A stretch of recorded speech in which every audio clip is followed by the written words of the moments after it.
할렐루야. 네, 오늘 우리가 이렇게 볼 수는 없지만 하나님을 함께 찬양하고 예배하는 시간을 갖게 된 것이 너무 감사합니다. 저는 이 영상 예배를 계속 이렇게 드리면서 보이지 않는 세계를 보는 것을 배워가는 것 같아요. 보이지 않는다고 존재하지 않는 건 아니지요. 다 잘하고 계시는 줄로 믿습니다. 우리가 하나님도 볼 수가 없고 또 보이는 나라가 전부가 아니라 하나님의 나라는 분명히 존재하는데 믿음을 통해서 그 하나님께서 우리 안에서 어떻게 일하고 계시는가 하는 것을 배워가는 시기인 것 같습니다. 오늘은 우리 부활절 아침,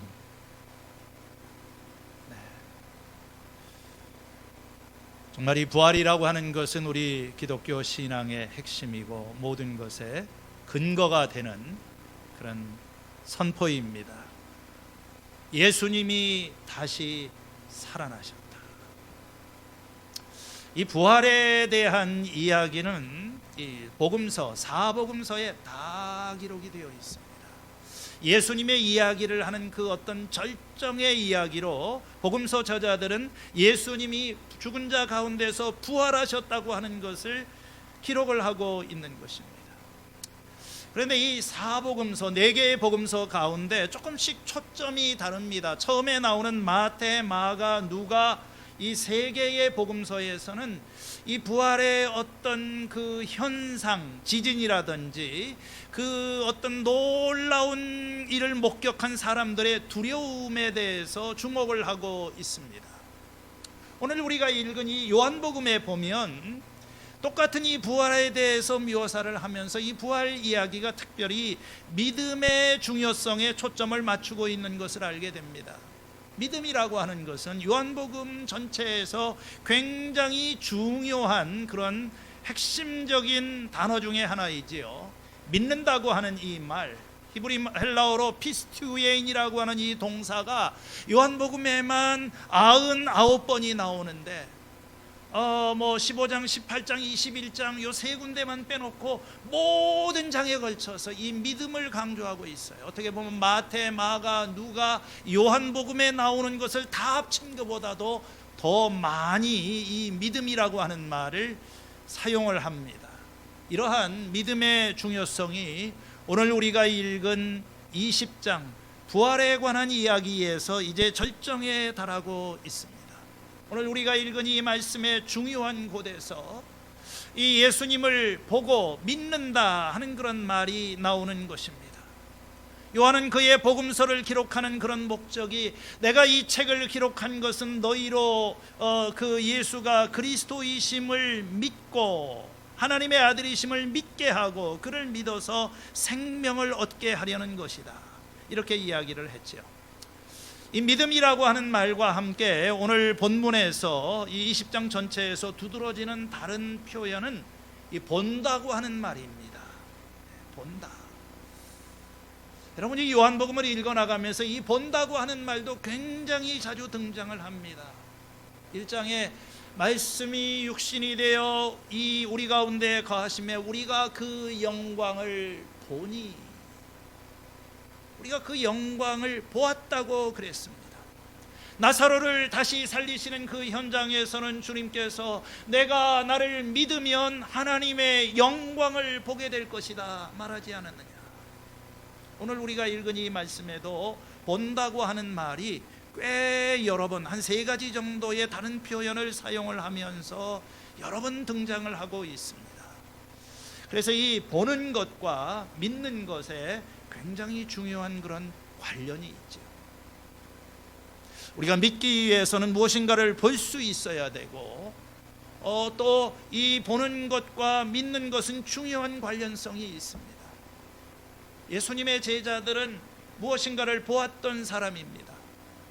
예수님의 행하시는 기적을 보았고 예수님의 말씀을 들었고 수많은 것들을 보았지만 그렇다고 그래서 이 제자들이 처음부터 예수님의 부활을 다 믿을 수 있었던 것은 아닙니다.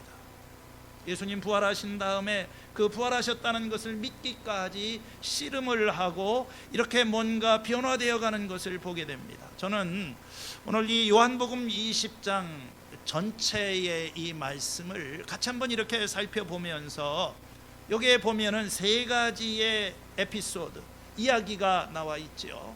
빈 무덤에 찾아갔던 그런 이야기, 막달라 마리아가 예수님을 만났던 이야기, 그리고 나중에 이 도마를 찾아오셔서 도마에게 예수님께서 나타나 주신 그런 이야기, 이 세 가지의 그 어떤 이야기들을 통해서 저는 여기에 이 부활 신앙에 대해서 세 가지 종류의 이게 단계라고 할까요? 단계라고 하기보다는 어떤 하나의 세 가지 유형의 그 부활 신앙이 있는 것 같아요. 우리가 부활을 믿는다고 하지만 이 부활에 대한 신앙이 다 조금씩 차이가 있습니다. 첫 번째는요, 보고 믿지 못하는 단계입니다. 그게 1절에서 10절 사이에 나와 있는 그런 말씀입니다. 오늘 이 본문의 말씀은 주일날 부활절 새벽에, 부활의 날 새벽에 막달라 마리아가 무덤에 도착하는 장면으로 시작을 합니다. 1절 말씀을 보면은 주간의 첫날 이른 새벽에 막달라 사람 마리아가 무덤에 가서 보니. 참 여러분들 그냥 우리가 이게 책을 읽는 거지만, 아니 이 어둑어둑한 새벽에 왜 여자가 무덤에 찾아간 것일까요?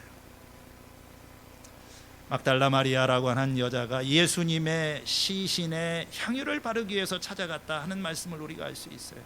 찾아가서 무덤에 가서 보니, 이 보았다고 하는 말로 시작을 하지요. 근데 뭘 봤습니까? 충격적인 장면이 있었어요. 마리아는 분명히 예수님의 무덤을 돌로 막아놨는데 무덤어기를 막아놓았던 큰 돌이 사라졌죠. 이쪽으로 굴러가고 무덤이 열려있는 것을 보게 되었다고 하는 것입니다. 무슨 일이 일어난 것이지요. 막달라 마리아는 이것을 보고, 사람들이 예수님의 시체를 훔쳐갔구나.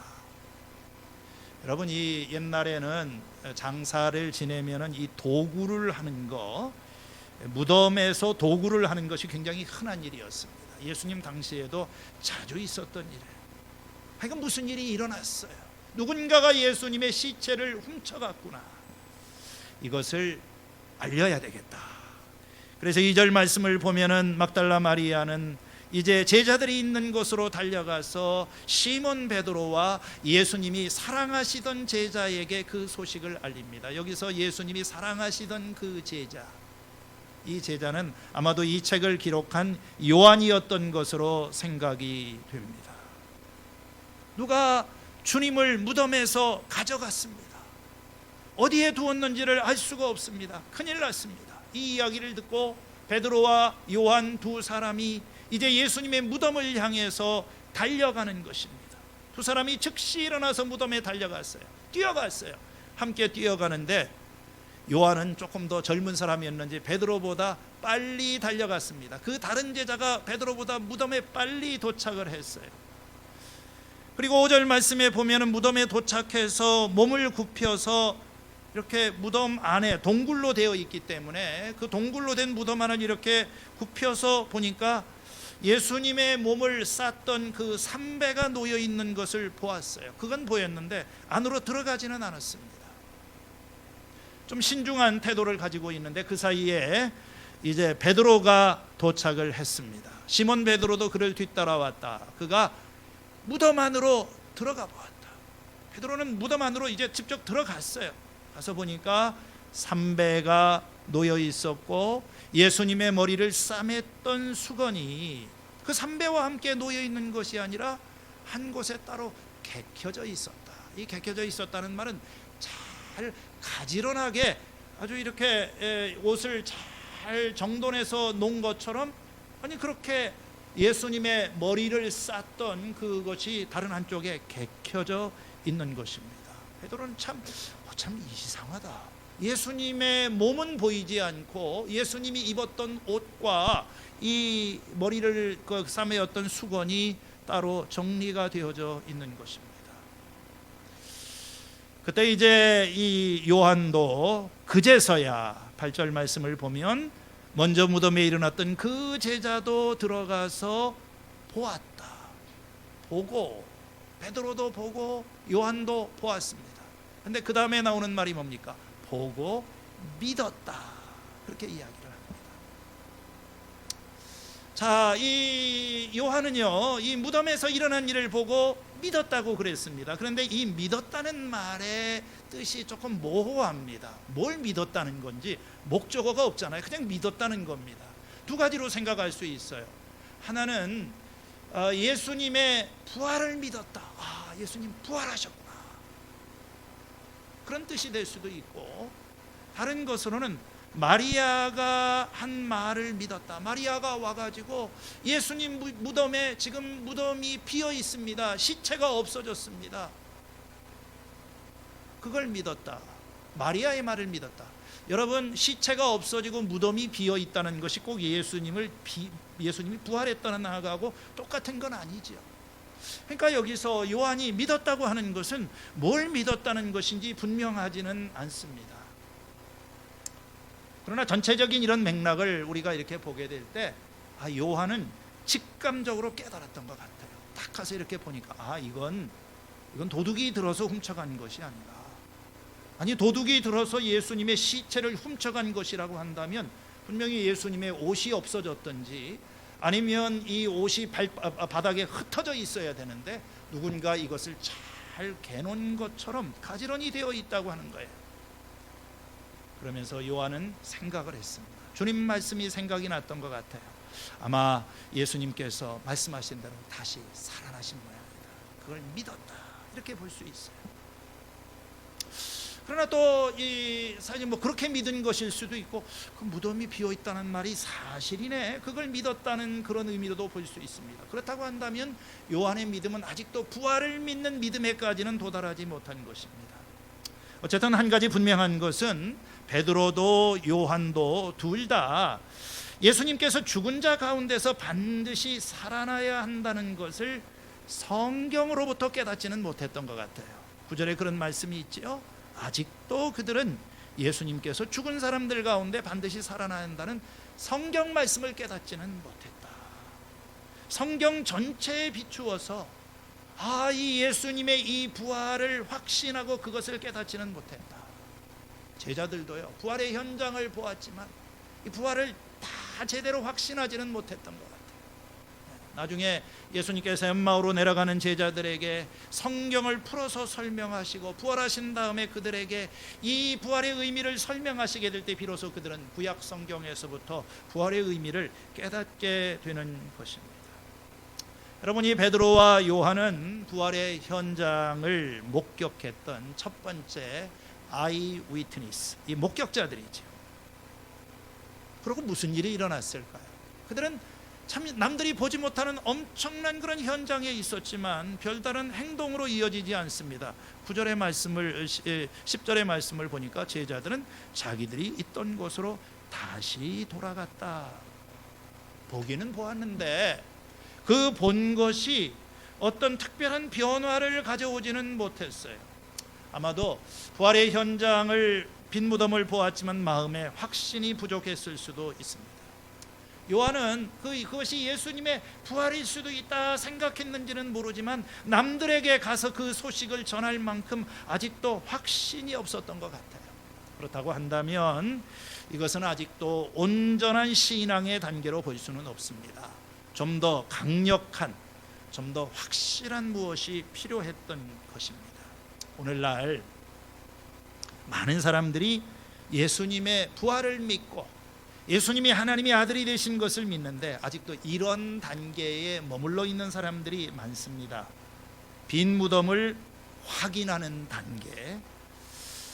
예수님 부활하셨다 하니까 부활의 그 진리에 대해서 그냥 고개를 끄덕이는 그런 단계. 부활의 복음을 믿기는 하지만 아직도 확신을 하지 못하는 그런 단계. 그러니까 부활에 감격도 없고 부활이 주는 그런 기쁨도 없고 이 부활, 예수님의 부활을 믿음으로 인해서 삶의 실제적인 변화도 일어나지는 않는 거예요. 그러니까 이것은 제대로 된 그런 신앙이라고 볼 수는 없는 것입니다. 그렇기 때문에 오늘 이 아침에 우리는 예수님의 부활을 믿는다는 것이 무엇을 뜻하는지, 이 믿음이라고 하는 것, 부활의 신앙, 이 믿음이라고 하는 것도 여러 가지 단계가 있는 것입니다. 어떤 학자는 성경적인 이 믿음이라고 하는 것은 세 가지가 있다고 그랬어요. 첫 번째는 동의하는 것입니다.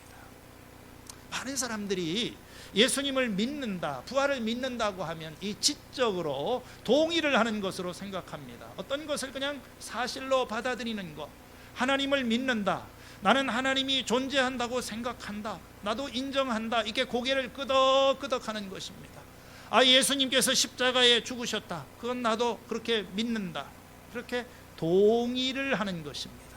물론 이런 것이 필요한 것이죠. 그러나 이것은 이제 시작일 뿐입니다. 두 번째 단계는 믿음은 신뢰하는 것이다.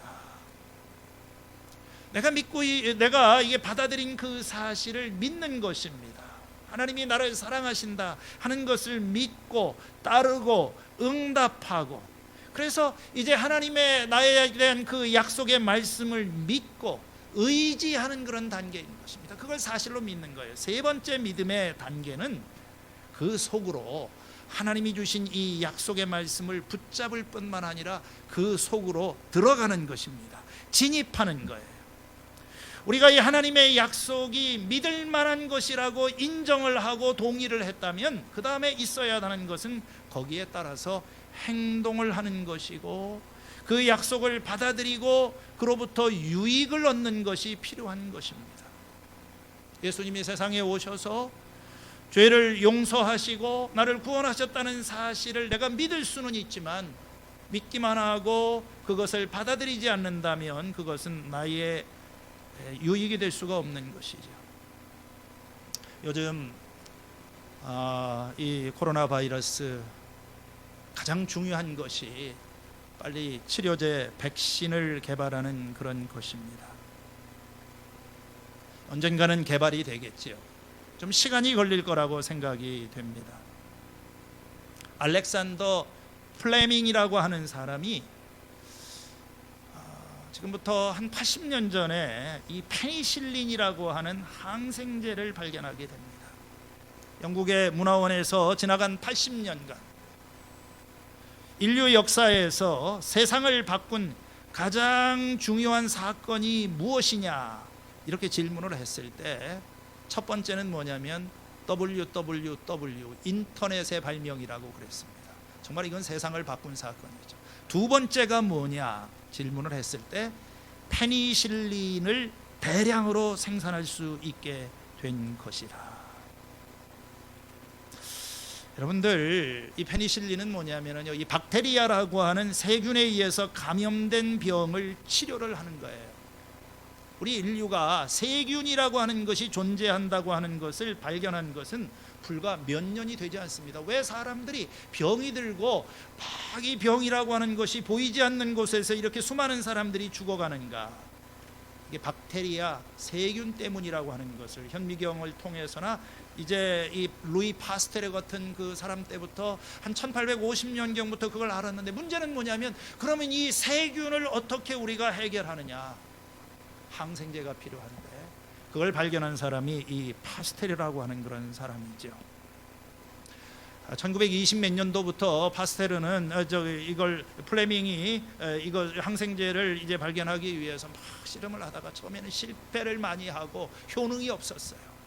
그러다가 이제 1940년대부터 대량 생산을 하게 되고 이것을 통해서 수많은 사람들을 구원하게 되는데,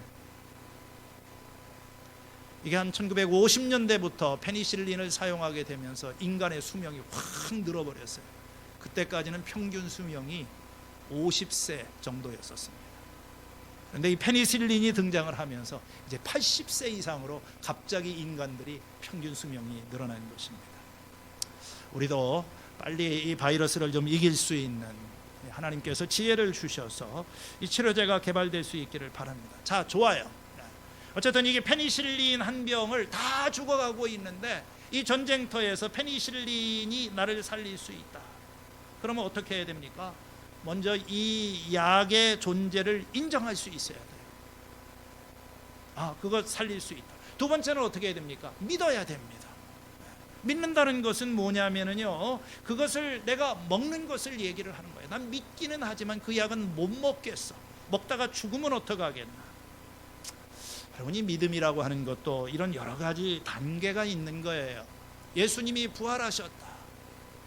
그분이 나를 구원하신다. 그냥 내 머릿속으로만 알고 끄덕이는 거, 나는 뭐 믿는다고 하면서 아무런 행동을 하는 것이 아니라 정말 이 부활의 복음을 받아들이고 그것을 의지하고 그것을 경험하는 그런 단계.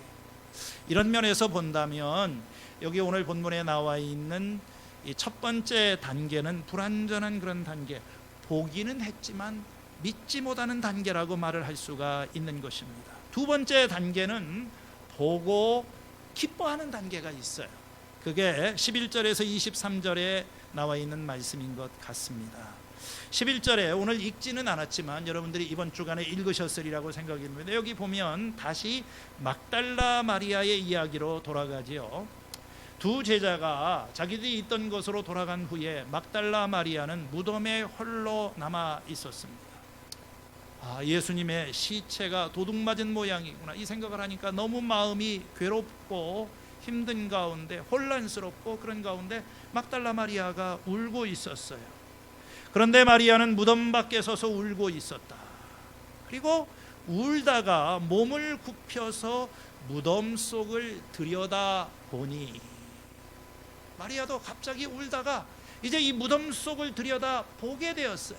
베드로가 무덤을 봤던 것처럼, 요한이 봤던 것처럼 무덤을 들여다보니까 거기에 두 천사가 있는 것을 발견하게 됩니다. 그리고 이 천사들은 마리아에게 이렇게 말합니다. 왜 우느냐, 여자여. 마리아가 대답을 하지요.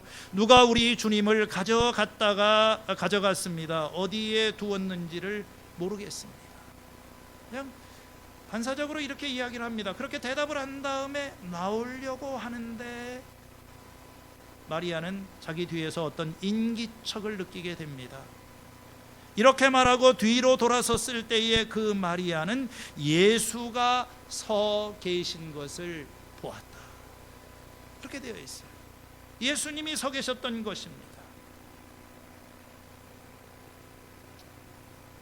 그런데 마리아는 그분이 예수님이라고 하는 사실을 알아차리지를 못했어요. 예수가 서 계신 것을 보았지만 그가 예수신 줄을 알지는 못했다. 아마 그 무덤이 있는 동산의 동산지기인 것으로 생각을 했어요. 그래서 당신이 혹시 그 예수님의 시신을 가져갔으면 좀 나에게 어디 있는지 알려달라, 이런 이야기를 했죠. 그리고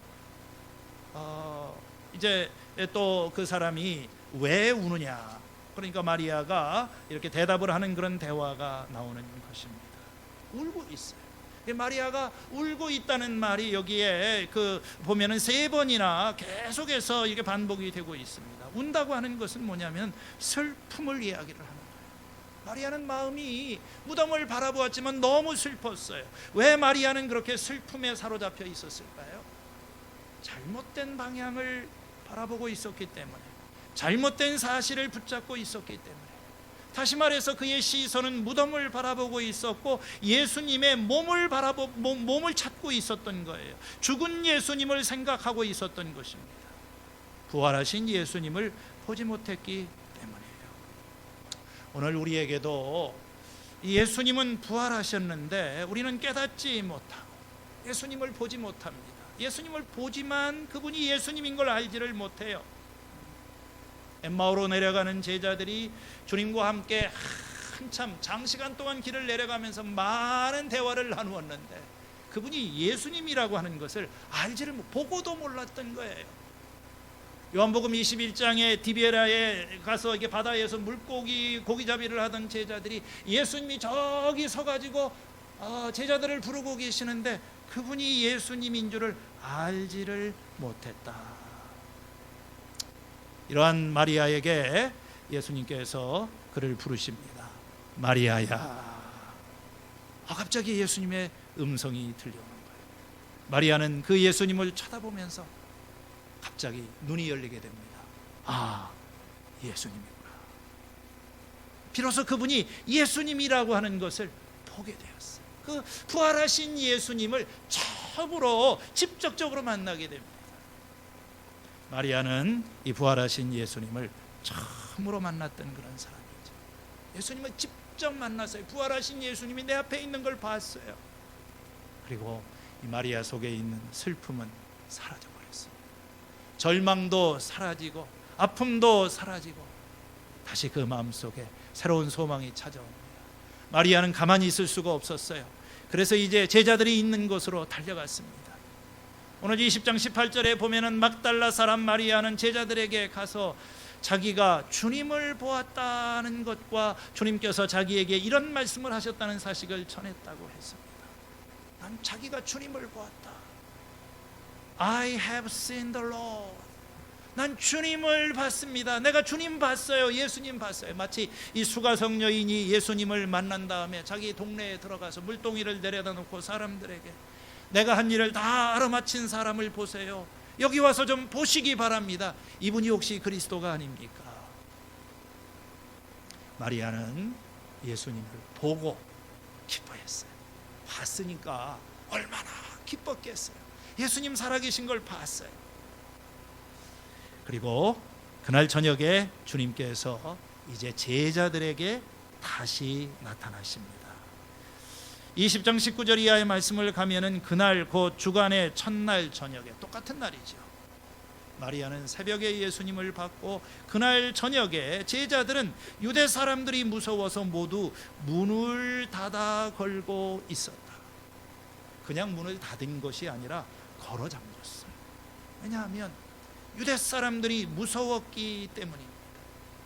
마리아가 와서 예수님이 부활하신 예수님을 만났다는 소식을 전했음에도 불구하고 그들은 두려움에 사로잡혀 있었던 거예요. 예수님을 잡아 죽였던 그 무지막지한 사람들이 자기들을 말살시킬 수 있다. 그런 두려움이 마음속에 있었어요. 마리아의 마음이 슬픔에 눌려 있었다고 한다면 이 제자들의 마음은 두려움으로 이게 꼼짝을 못하고 있었던 것입니다. 그때 예수님께서 와서 그들 가운데 서시고 말씀하십니다. 너희에게 평화가 있을지어다.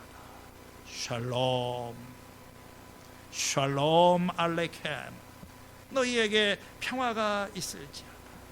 불안해 떨고 있는 그들에게 주님께서 이렇게 평화의 축복을 주시고 그 다음에 그 사람들 앞에 서가지고 자기의 손과 옆구리에 상처난 몸을 그들에게 보여주셨다.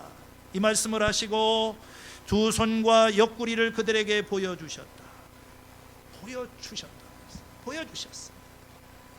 왜 예수님께서 그런 일을 하셨을까요? 사람들은 아마 유령이 나타난 줄로 생각했던 거예요. 예수님 분명히 죽으셨는데 갑자기 예수님 이거 유령이다. 사람들이 생각하고 두려움에 사로잡혔지. 너희가 어찌하여 놀라느냐. 내 손과 내 발을 봐라. 유령은 살과 뼈가 없지만 너희가 보다시피 나는 살과 뼈가 있다. 그러면서 예수님의 이 못자국난 손과 창에 찔린 허리를 보여주셨던 거예요. 증거를 보여주신 거예요. 보여주셨어요. 그 예수님을 보았을 때 제자들은 기뻐하였다고 이야기를 합니다. 제자들은 주님을 보고 기뻐하였다. 너무 기뻐서 믿지 못할 만큼 놀랐다. 아마 뛸 듯이 기뻐했을 거예요. 이게 좀 꿈인가 생시인가. 여러분, 죽으셨던 예수님이 눈앞에 나타나서 평화가 있을지어다 하시는 말씀을, 그 장면을 한번 생각해 보세요. 제자들은 너무 기뻤습니다. 이미 예수님께서 요한복음 16장 20절 이하에서 말씀하셨죠. 죽으시기 전에 예언하셨었어요. 내가 진정으로 너희에게 말한다. 너희는 울며 애통을 하겠지만 세상은 기뻐할 것이다. 너희는 근심에 쌓여도 그 근심이 기쁨으로 변하게 될 것이다. 너희가 그 근심에 쌓여도 여자가 해산을 하게 되면 근심에 잠기지만 진통의 때가 왔기 때문에 그렇지만 아이를 낳게 되면 아이가 태어난 기쁨 때문에 더 이상 고통을 기억하지 않는다. 지금은 너희가 근심에 쌓여 있지만 내가 다시 너희를 볼 때 너희 마음이 기쁠 것이며 그 기쁨을 너희에게서 빼앗을 자가 없을 것이다. 그 말씀이 지금 제자들에게 이루어지고 있는 것입니다.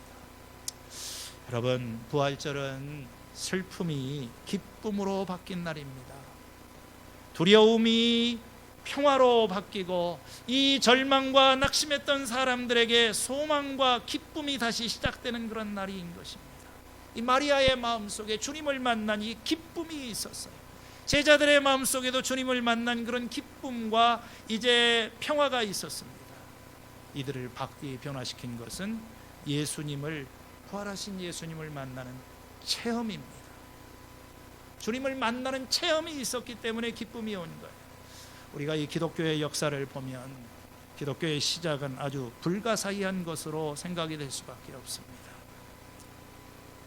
기독교의 시작은 굉장히 애매하고 사실은 초라한 것이었습니다. 그 종교의 창시자는 처형을 당하고 그 추종자들은 두렵고 당황해서 뿔뿔이 다 흩어져 버렸어요. 기독교를 선전하고 다니던 사람들은 다 시골에서 온 시골뜨기들이고 좀 배운 사람들이 볼 때에는 허무맹랑한 얘기를 하는 그런 사람들입니다. 그들이 포교하고 있는 대상들은 주로 유랑민들이나 노예들이나 여인들이었었어요. 거기다가 기독교는 초기에 지독한 핍박을 당했어요. 그런데요, 불과 몇백 년이 지나지 않아서 한 300년이 지나는 동안에 기독교는 로마와 헬라의 가장 큰 종교가 되었고 마침내 313년에 기독교가 로마의 국교로 공인을 당하는 가장 큰 종교가 되었어요. 이걸 어떻게 설명을 할 수 있습니까?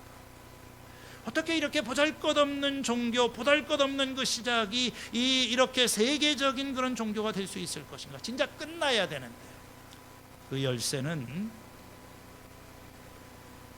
능력의 체험에 있는 것입니다. 참 이 기독교인들의 어떤 신앙적인 체험, 뭔가가 일어난 거예요. 처음 예수님을 믿었던 사람들의 삶 속에 일어났던 어떤 실제적인 그들의 삶을 변화시키는 무슨 일이 있었던 거예요? 도대체 무슨 일이 일어난 걸까? 도대체 어떤 일이 있었길래 그토록 두려워하고 겁이 많고 또 이 용기가 없는 사람들이 예수님을 위해서 목숨을 버릴 만큼 담대한 사람들로 바뀔 수 있을까? 여러분, 사람은 쉽게 변하지 않습니다. 어떤 사람이 갑자기 변해가지고 변화된 행동을 하면 여러분들 이상하지 않습니까? 그 뭔가가 있었던 거예요.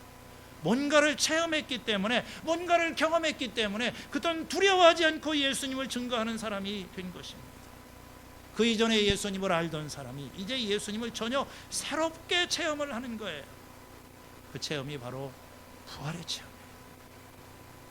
이 제자들이 그 전까지는 보면 예수님 따라다니면서도 뭐 흔들리고 왔다 갔다 하고 그 제자들이라고 하기에 아주 참 그런 보잘것없는 그런 사람들이었어요.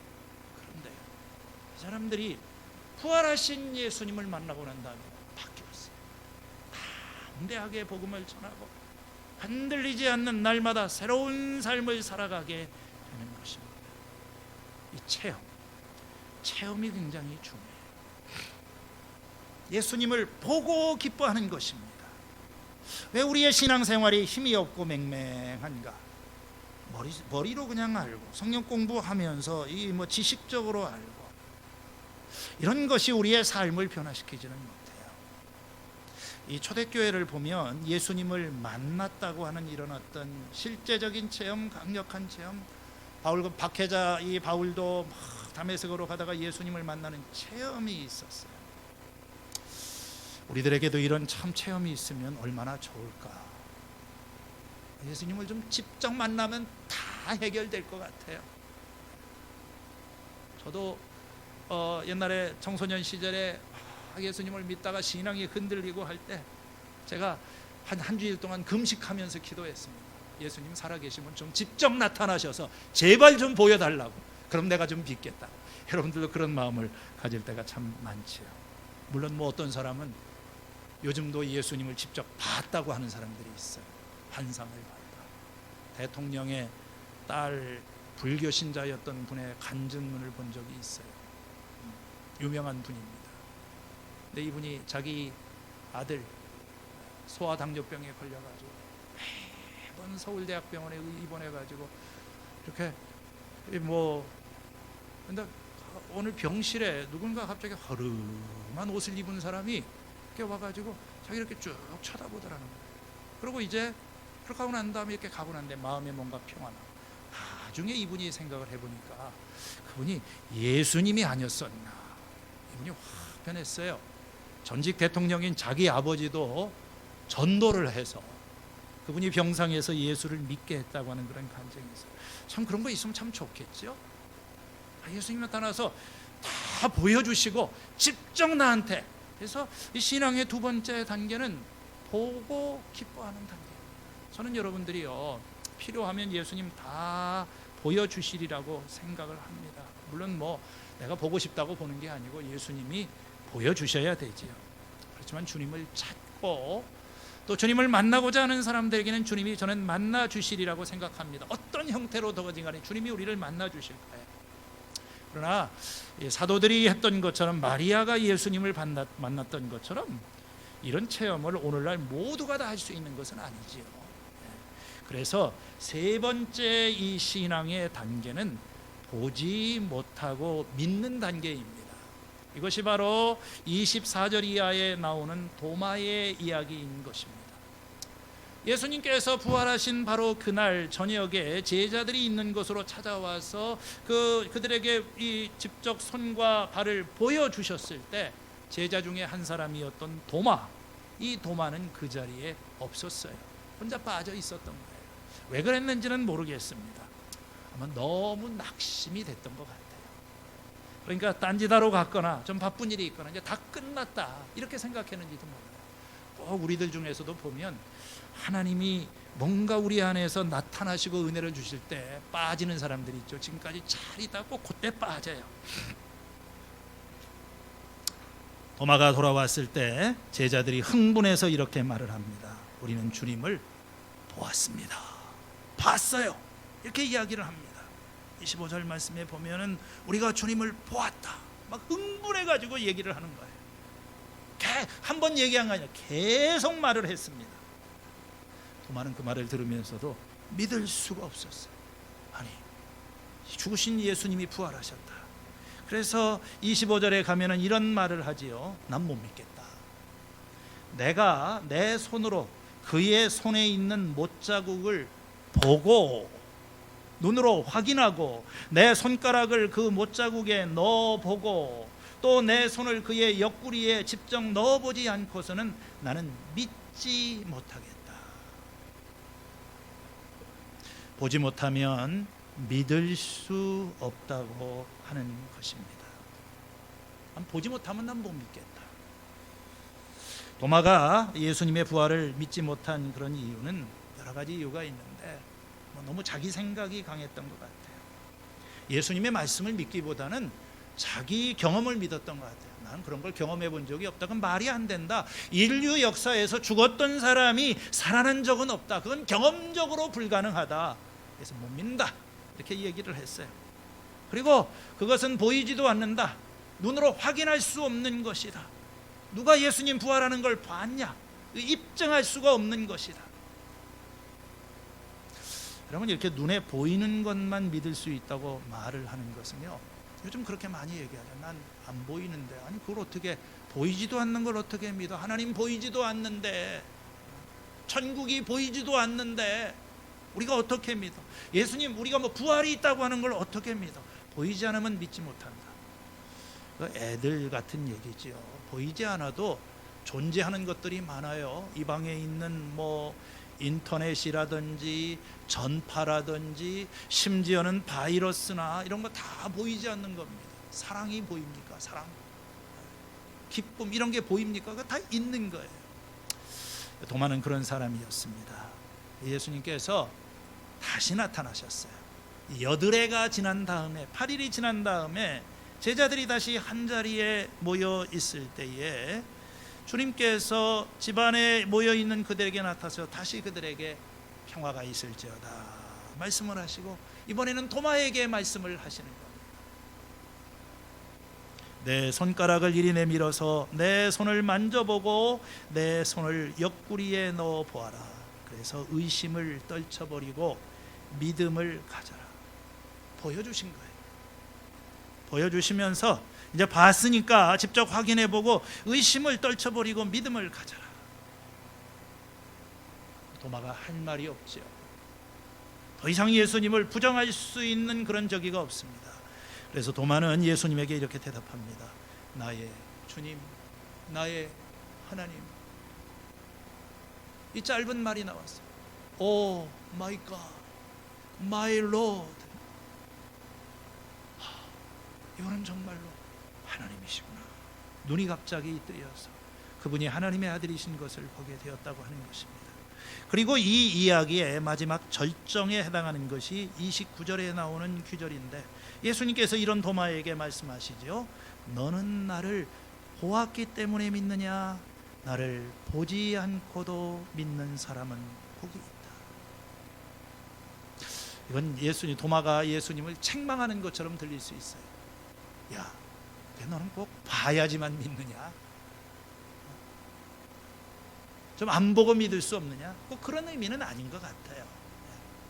책망이 아니라 도마는 믿기 위해서 보는 것이 필요했던 그런 사람입니다. 사실 그 당시 예수님의 제자들도, 요한도 그랬고 많은 사람들도 보지 않고서는 믿을 수 없는 그런 상황에 있었어요. 주님이 그래서 직접 나타나셨던 것입니다. 이 사람들은 주님이 나타나서 보여주지 않으면 믿을 수가 없었어요. 그래서 주님이 보여주셨습니다. 그러나 모든 사람들이 다 그 예수님을 그렇게 믿을 수 있는 두 종류의 사람이 있죠. 봐야지만 믿을 수 있는 사람이 있고, 보지 못하고서도 믿을 수 있는 사람이 있어요. 12제자가 세상을 다 떠나고 예수님을, 그 살아계신 예수님, 부활하신 예수님을 직접 보았던 사람들은 다 세상을 떠난 다음에 나머지 사람들은 어떡합니까? 그래서 요한은 이 요한복음을 기록한 거예요.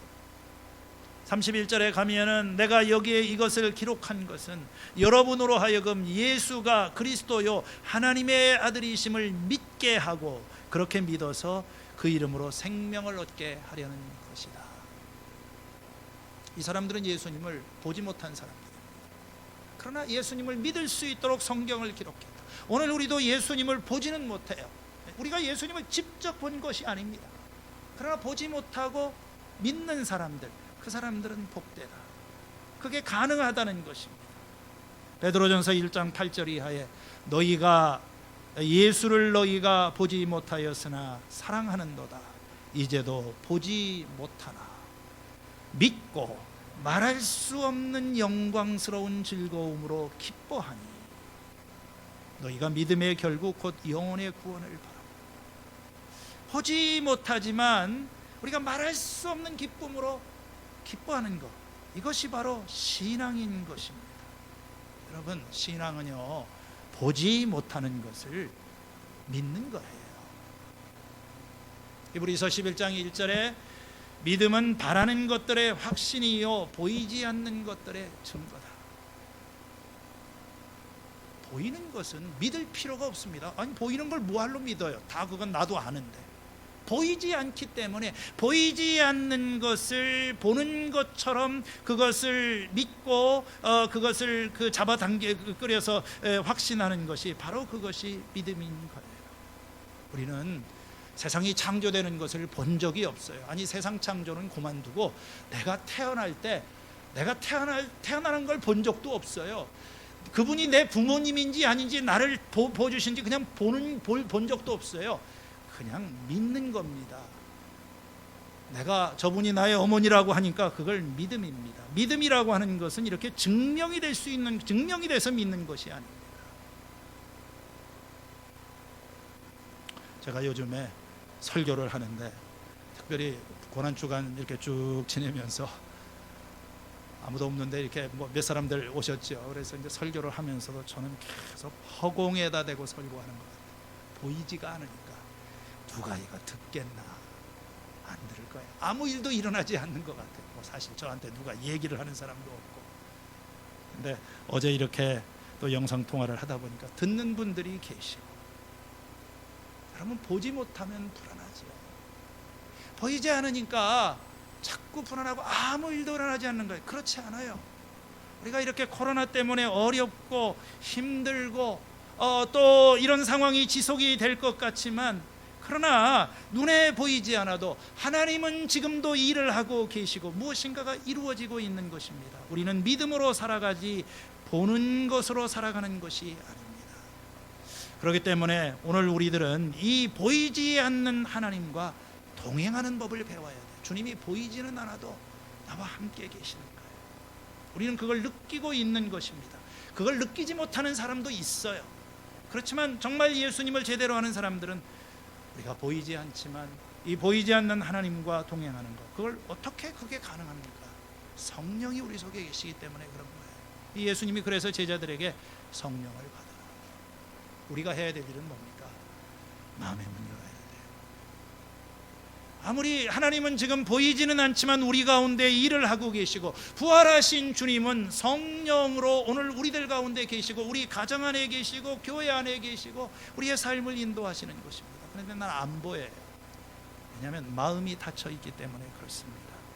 마음이 닫혀 있는 사람에게는 아무것도 받아들일 준비가 안 돼 있는 사람들, 부활도 믿지 않고 그냥 무조건 이렇게 거절하는 사람들은 소망이 없는 것입니다.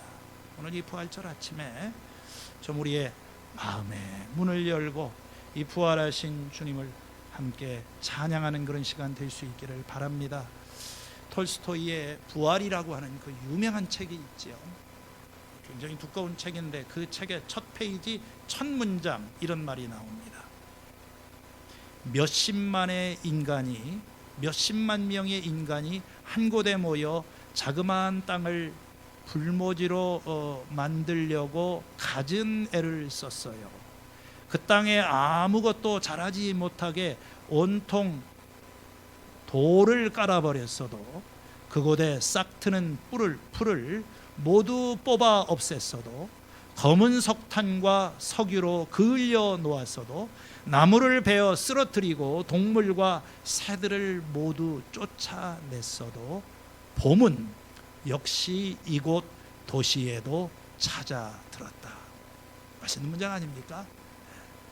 사람들이 이 땅을 불모지로 만들기 위해서 그 땅에다가 돌을 깔아버리고 풀을 뽑아버리고 석탄과 석유로 그을려 놓고 나무를 베어 쓰러뜨리고 동물을 다 쫓아내었어도 봄은 역시 그 도시에 찾아왔다.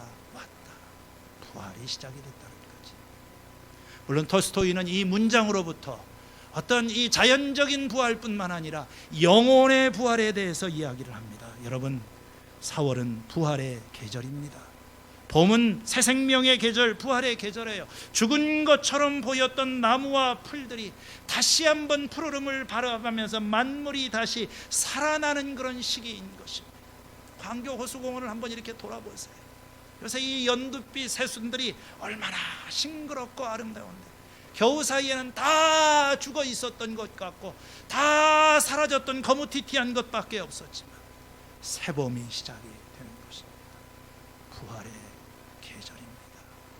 오늘 우리 세상이 참 암울하고 소망이 없어 보이고 다 죽은 것 같고, 이 바이러스 때문에 경제도 죽고 우리 인간관계도 죽고 교회도 죽어가는 것 같고 내 미래도 죽어 있는 것 같지만, 오늘 우리는 이 눈에 보이는 것이 아니라 보이지 않는 가운데 오늘도 일하고 계시는 이 하나님, 그리고 이 하나님의 일을 볼 수 있는 믿음의 눈이 열리시기를 주님의 이름으로 축원을 드립니다. 부활을 믿는 신앙, 주님께서 계시기 때문에 우리의 삶에서는 부활이 가능한 거예요. 죽음이 우리의 인생의 끝이 아닌 것입니다. 많은 사람들은 부활은 믿을 수 없는 것이라고 이야기를 합니다. 죽음은 끝나는 거지 무슨 죽음 이후의 삶이 있는 것이다, 그건 입증이 안 되는 것이다, 천국도 없고 지옥도 없다. 당연한 말이죠. 그래서 많은 사람들이 부활을 믿지 않습니다. 그러나 부활을 믿지 않음으로 우리 세계에 생기는 것은 뭡니까? 여러분이 부활을 못 믿으면, 부활이 없다고 생각하면 찾아오는 것은 절망밖에 없는 겁니다. 부활은 초월입니다. 부활은 소망이에요. 부활은 불가능한 일이 가능하다고 하는, 부활은 하나님의 세계인 것입니다. 우리 인간이 할 수 없는 그 일들이 하나님 안에서 시작이 되고 있고, 그 하나님께서 예수님을 죽은 자 가운데 살리신 것처럼 오늘도 우리 안에서 이 부활을 가능하게 하시고 이 부활의 새 생명이 싹돋게 하신다. 이걸 믿으면 인생은 달라지는 것입니다. 새로운 세계가 열리는 거예요. 그리고 이 새로운 세계 경험할 수 있는 것은 믿음인 것입니다. 오늘 사랑하는 성도 참 이 어렵고 힘든 계절에 부활신앙, 남들이 볼 때는 허무맹랑하게 보이고 난 다른 것 못 믿어도 부활을 못 믿겠다. 그럼 뭘 믿으시려고 그랬어요? 주님께서는 오늘 우리 인생에 새 봄을 가져다 주실 수 있고 죽은 자를 다시 살리시게 되고 예수 그리스도를 죽은 자 가운데서 다시 살리신 이 생명의 주님, 그 주님을 바라보세요. 그 주님께서는 믿음으로 말미암아 우리에게 영원한 생명을 주시고 이 나라 이 민족을 새롭게 하시는 부활의 새날을 가져다 주실 줄로 믿습니다. 하나님 아버지, 오늘은 부활절 주일을 맞이해서 다 죽어 있는 것 같습니다. 이 죽음의 기운이 어디까지 계속이 될지, 과연 우리가 살아날 수 있을지 많은 사람들이 낙심하고 있습니다. 마리아처럼 제자들처럼 무덤을 바라보고 낙심하는 사람 되지 않게 하여 주시고, 오늘 우리가 날마다 주님께로 나아가 기도를 통해 주님을 바라보는 사람들에게 부활의 소망과 기쁨과 생명이 가득하게 하여 주시옵소서. 예수님의 이름으로 기도했습니다. 아멘.